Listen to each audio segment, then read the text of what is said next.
हाँ जी। हमारा next chapter है चैप्टर नंबर 12। चैप्टर का नाम है स्टाफिंग। स्टाफिंग आपने कभी ना कभी सुना होगा। स्टाफ रखना, बंदे रखना, किसी भी काम को करने के लिए बंदों की ज़रूरत पड़ती ही पड़ती है। अब जैसे स्कूल है हमारा, स्कूल के अंदर भी आपको बंदे दिखाई देते हैं, टीचर्स दिखाई देते हैं और अदर पर्सन भी दिखाई देते हैं जो अपने अपने काम में लगे हुए हैं। जो ये बंदे आपको दिखाई दे रहे हैं, इनको रखना ही स्टाफिंग कहलाता है। अब मैनेजमेंट के फंक्शंस पढ़े थे हमने, 2 मेन फंक्शन पढ़ लिए हैं हमने, शायद ना 3 मेन फंक्शन भी पढ़ लिए हमने मैनेजमेंट में प्लानिंग, ऑर्गेनाइजिंग 2 पढ़ लिए हैं, स्टाफिंग रह गया था। स्टाफिंग हमने पढ़ना है, इसके बाद और पढ़ेंगे। स्टाफिंग का मतलब होता है बंदे रखना, सिंपल सी बात है। इसको एक बार रीड करो, आपके स्क्रीन पे आपको दिखाई दे रहा होगा टूल किट नंबर 1 में से।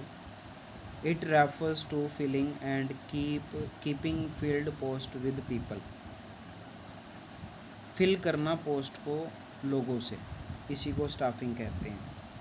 अगर आप बंदों को रख रहे हो, बंदों को काम पे रखा जा रहा है, तो इसी को स्टाफिंग कहते हैं। जैसे स्कूल वाले टीचर को रखते हैं तो स्टाफ कहलाता है। अब स्कूल वाले जो टीचर को रखते हैं वो स्टाफिंग का पर्पज़ हो जाता है, मतलब स्टाफिंग में यही काम किया जाता है।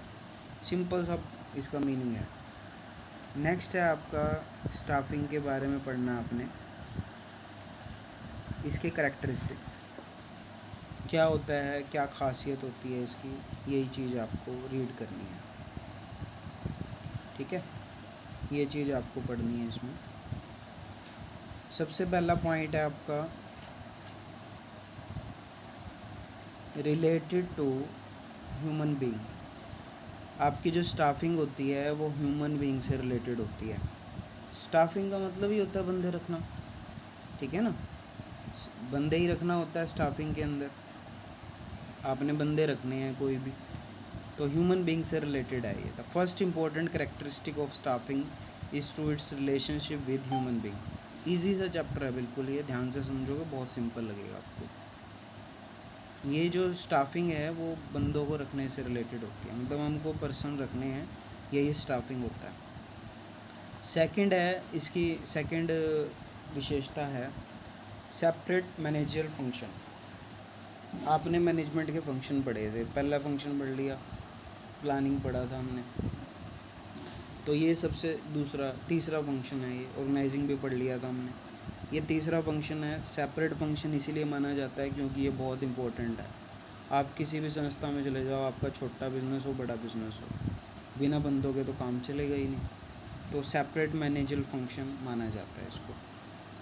थर्ड है essential at all manager level. Essential at all manager level, मेरे को कोई बता सकता है हमने कौन कौन से लेवल पढ़े थे मैनेजमेंट के, और उसमें कौन कौन आता था, बता सकते हो? Top level, middle level, lower level. Top level में कौन कौन आता है?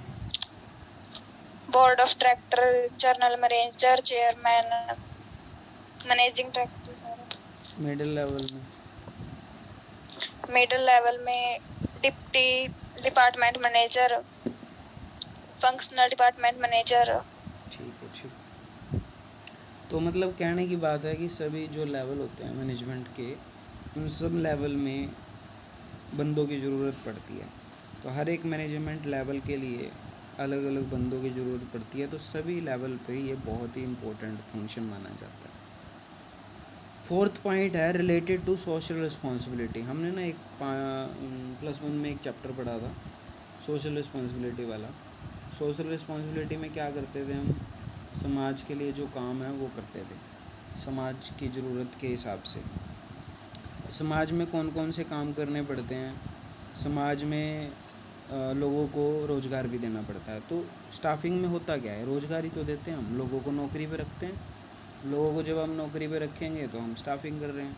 तो स्टाफिंग जो होती है वो एक तरह से सोशल रिस्पॉन्सिबिलिटी भी होती है, तो ये बहुत इम्पोर्टेंट फंक्शन माना जाता है।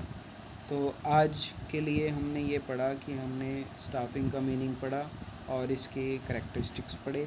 तो ये स्टाफिंग का हमारा टॉपिक आज के लिए इतना ही है। तो